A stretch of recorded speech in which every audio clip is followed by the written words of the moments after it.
উনি এখন ময়দান ছেড়ে চলে যাচ্ছেন, তার মানে কি বিজেপির সঙ্গে কি কোনো সেটিং হয়েছে, না উনি নিজের মানে ভয় পেয়ে ছেড়ে দিচ্ছেন, না ওনাকে পার্টি এরকম কিছু বলেছে যে বা তুমি বসে পড়ো, না হলে পার্টির অনেক ড্যামেজ হবে ইমেজ। এটা তো মানে in few days we will come to know. In time only will tell what is going to happen.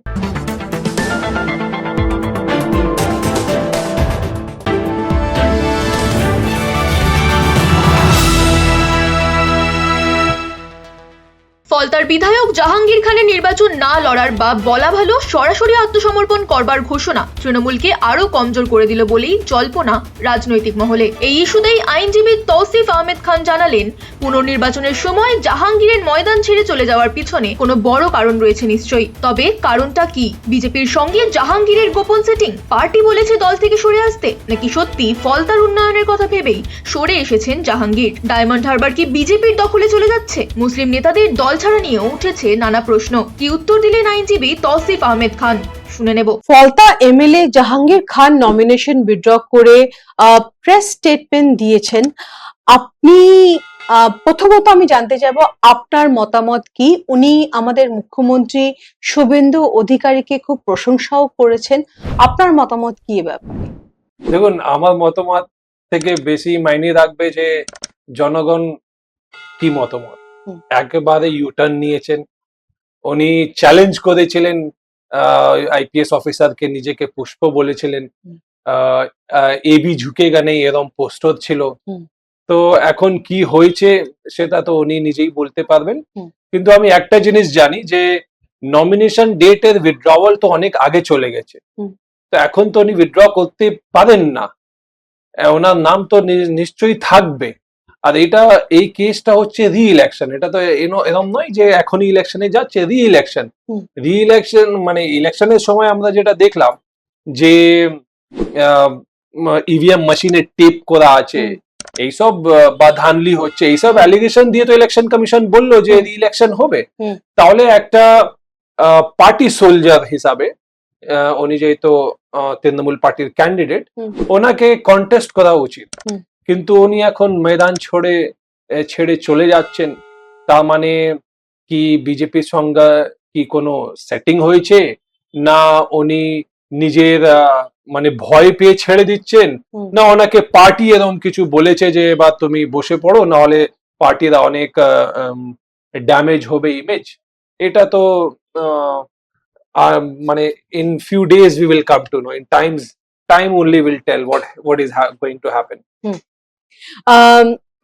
গতকাল শুভেন্দু অধিকারী ফলতা গিয়েছিলেন, আজ জাহাঙ্গীর খান মিডিয়াতে অ্যানাউন্স করলেন তিনি ইলেকশন লড়বেন না, কারণ তিনি মনে করেন ফলতার উন্নয়নের জন্য শুভেন্দু অধিকারী যে বিশেষ প্যাকেজ অ্যানাউন্স করেছে তাতে ফলতার লোকেদের ভালো হবে। জাহাঙ্গীর খান অভিষেক ব্যানার্জির সব থেকে বিশ্বস্ত হাত ছিল, যদি না আমি ভুল বলে থাকি, আপনি বেটার বলতে পারবেন।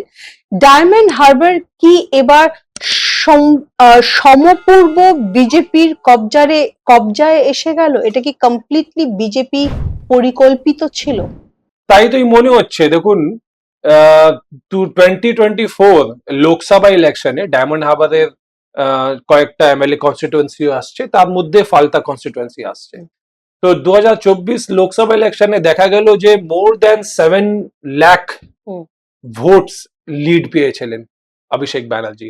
আর যতটা অ্যাসেম্বলি কনস্টিটুয়েন্সি আছে ওর মধ্যে থেকে ফালতা অ্যাসেম্বলি কনস্টিটুয়েন্সি সব থেকে বেশি লিড দিয়েছিল অভিষেক ব্যানার্জিকে। প্রায় 80% ভোটিং, যতটা ভোট পড়েছিল তার মধ্যে থেকে বেশিরভাগ এই তৃণমূলের ফেভারে ভোট হয়েছিল।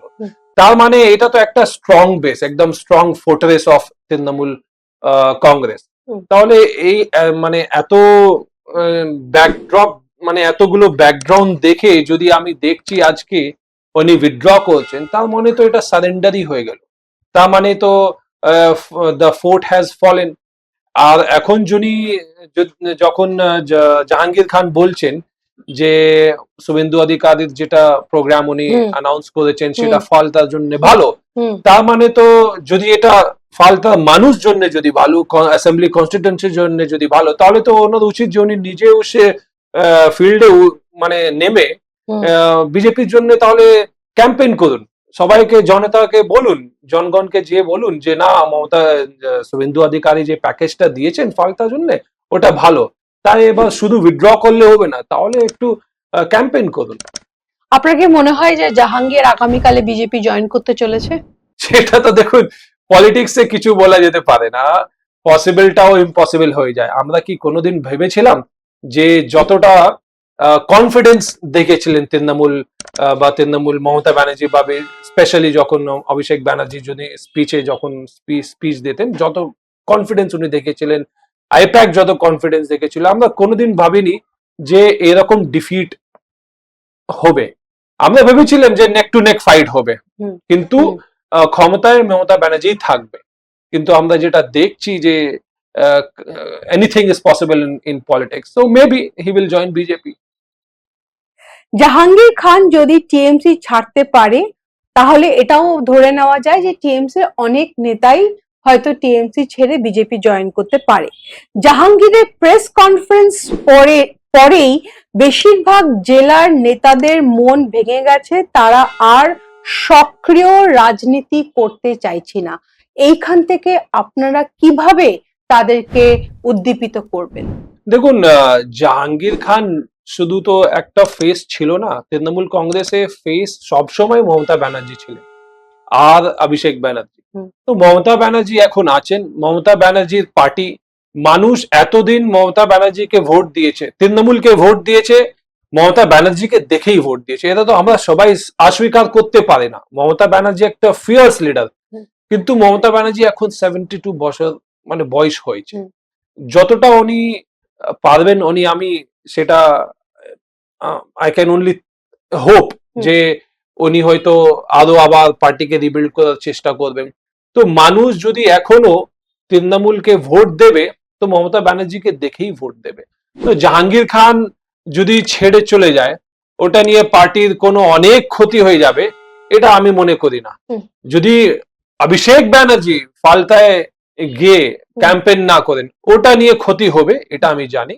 আর যখন তৃণমূলের ক্যান্ডিডেটই থাকছে না, সেটা আমরা স্বাভাবিক যে হয়তো অভিষেক ব্যানার্জি যে ওইখানে ক্যাম্পেইন করবেন না। তো এটা একটা নিশ্চয়ই একটা ধাক্কা তৃণমূল পার্টির জন্য।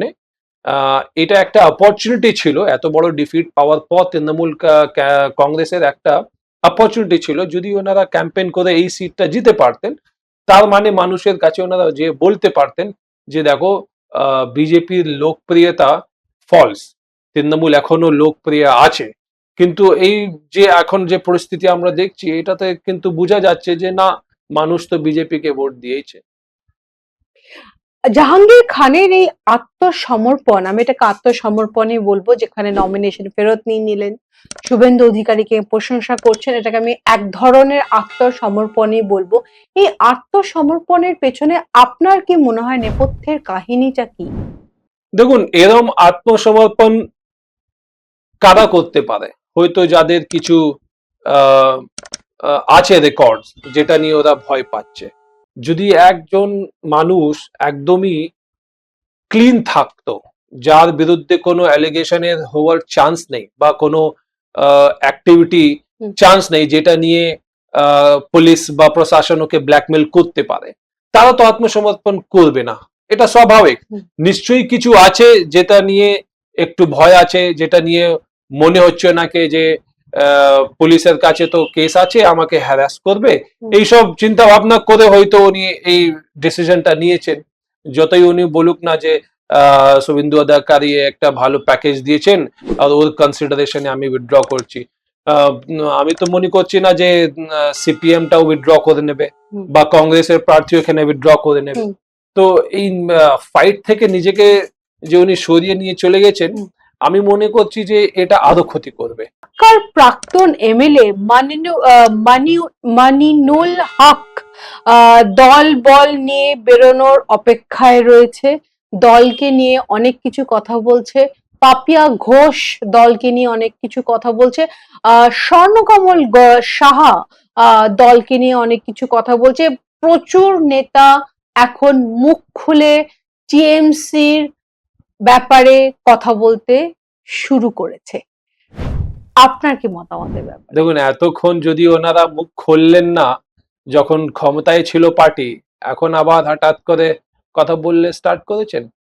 স্বর্ণকমল সাহেব বিশেষ করে আমি বলতে পারি, কেন আমি নিজে ইন্ডিপেন্ডেন্ট, ওই ইন্টালি কনস্টিটুয়েন্সি থেকে উনি এমএলএ ছিলেন 3 দফা। আমি ওই ইন্টালি ক্যান্ডিডেট, আমি ইন্ডিপেন্ডেন্ট ক্যান্ডিডেট হিসাবে আমি ওখানে ফাইট করেছি।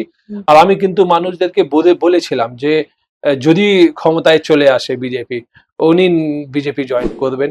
আর আমি কি এখানকার যিনি বিজেপি প্রার্থী, ওনার নাম হচ্ছে প্রিয়াঙ্কা টিবরেওয়াল, উনিও কিন্তু একটা টিভি, একটা মানে মিডিয়া বাইট দিয়েছিলেন যে স্বর্ণকমল সাহার ছেলেরা, মানে যারা সন্দীপন সাহার ছেলের লোক ওয়ার্কার্সরা সবাই বলছে যে উনি বিজেপিতে জয়েন করে নেবেন, তোমরা ভোট দিয়ে দাও বিজেপি সরকার আসলে।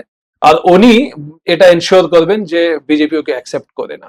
তো যারা যখন এতদিন, দেখুন হিন্দিতে একটা কথা আছে नमक खाने का, तो जिसने भी ममता बनर्जी का और अभिषेक बनर्जी का नमक खाया है, उनको आज वो नमक का हक अदा करना चाहिए। আপনি কথাটা বললেন নামাক খায় তো হক আদা করো, এইটা কারেন্টলি টিএমসি নেতাদের মধ্যে একদমই নেই।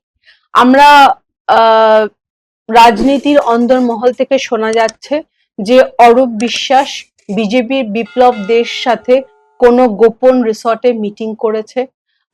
আমরা সেদিনকে ভিডিও ক্লিপ দেখলাম, অর্জুন সিং মদন মিত্রর পাশে দাঁড়িয়ে বলছে যে আরে মদন মিত্র তো যে কোনো দিনে বিজেপি চলে আসবে, ও লাভলি, রাইট? এইখান থেকে দাঁড়িয়ে আপনার কি মনে হয় জাহাঙ্গীর খানের মতন আরো অনেক টিএমসি নেতা গোপনে গোপনে মিটিং করছে, কথা বলছে, বিজেপির সাথে আতাত করছে? এবং that's my number A question, and B question is আপনার টিএমসি কি তাদের আইডেন্টিফাই করতে পারছে যে এই লোকগুলো গোপনে বিজেপির সাথে কথা বলছে বিজেপিকে জয়েন করার জন্য? দেখুন, টিএমসি আইডেন্টিফাই করতে পারছে কিনা এটা আমি তো বলতে পারবো না, কিন্তু টিএমসি কি এটা জানে না যে অনেক নেতারা এখন কথা বলছে বা কথা বলতে পারবে বা জয়েন করতে পারে? নিশ্চয়ই ওনারা জানেন, কেন গতকাল 2 দিন আগেই মমতা ব্যানার্জি নিজেই বলেছিলেন যে যারা পার্টি ছেড়ে যেতে চলে যাও তারা চলে যাও। তো নিশ্চয়ই ওনারা জানেন, ওনাদের ফেয়ার আইডিয়া আছে যে অনেক লিডার্সরা এখন ছেড়ে যেতে চাইবে। তো এটা তো রাজনীতি, এটা স্বাভাবিক যে পাওয়ার সবাইকে দরকার, কিন্তু মানুষদের কাছে এটা একটা টেস্ট আছে। মানুষ যদি এরকম নেতাকে অ্যাকসেপ্ট করেন তাহলে মানুষ কিন্তু পরে কমপ্লেন করতে পারবেন না। মুসলিম নেতারা অনেকেই সরে যাচ্ছেন টিএমসি থেকে, কেন? বিজেপি তো মুসলিম পার্টি নয়, তাহলে মুসলিম নেতারা কেন টিএমসি ছাড়ছে? কোথায় যাবে তারা? তারা কি নতুন কোনো দল ফর্ম করবে? অলরেডি একটা আম জনতা পার্টি, আম জনতা উন্নয়ন পার্টি তৈরি হয়ে রয়েছে। তো মুসলিম নেতারা টিএমসি থেকে কেন সরে যাচ্ছে? দেখুন, ভোটার্স হিসাবে আমি এই কথাটা বলতে পারি যে মুসলিম হোক বা নন মুসলিম হোক, ভোটার্সদের একটা ইচ্ছা থাকে যে আমাদের ভোটটা ওয়েস্ট না হোক, আমরা ওই পার্টিকে ভোট দেব বা ওই পার্টির সঙ্গে যুক্ত থাকবো যাদের ফিউচার আছে, যারা বা পার্টিতে এখন পাওয়ারে এখন আছে বা ইন ফিউচার পাওয়ারে আসতে পারে। তো হয়তো এখন ভোটার্সরা দেখছে যে তৃণমূলের ফিউচার শেষ, এই কনসিডারেশন নিয়ে হয়তো ওরা যত লোক এরকম ভাগবে, ওরাই হয়তো অল্টারনেটিভ খোঁজ করবে। যে ধর্ণা মঞ্চ থেকে দাঁড়িয়ে প্রাক্তন মুখ্যমন্ত্রী মমতা ব্যানার্জি বলেছিলেন যে আমরা আছি বলেই সবাই মিলেমিশে আছে, আমরা চলে গেলে না একটা কমিউনিটি আপনাদের 12টা থেকে 13টা বাজিয়ে দেবে। এটা একটা বিশাল প্রভাব পড়েছে বাঙালি মনের উপরে। হতেও পারে, কেন পার্সোনালি স্পিকিং ওনাকে এই কথাটা বলার মানে বেসিস কি ছিল? শুধু একটা পলিটিক্যাল মেসেজ ছিল বা কোনো ইনপুট ছিল হোম মিনিস্ট্রি থেকে? হুম। যদি হোম মিনিস্ট্রি থেকে ইনপুট ছিল তাহলে তো এখন আমরা দেখছি বিজেপি গভর্নমেন্ট আসার পর তো কিছু এরকম ঘটনা ঘটেনি। তো শুধু একটা পলিটিক্যাল মেসেজিং ছিল, এটাও তো ফেল হয়ে গেছে। মানুষ তো বিজেপিকেই ভোট দিয়েছে। তো এইরকম একটা কমিউনিটিকে নিয়ে প্রেজাম্পশন করা আমার মনে হচ্ছে যে ঠিক হবে না। টাইম চেঞ্জেস, এখন নতুন জেনারেশন, এরা হয়তো শুধু চাইবে যে ভাই হুম। আমাদেরকে জব দাও, আমাদেরকে এডুকেশন দাও, হুম। ফ্যাসিলিটিস গুলো ঠিক রাখো। এই বৃষ্টি হলে 8 ঘন্টা 2 ঘন্টা বৃষ্টি হলে পুরো রাস্তা ফ্লাডিং হয়ে যায়। হুম।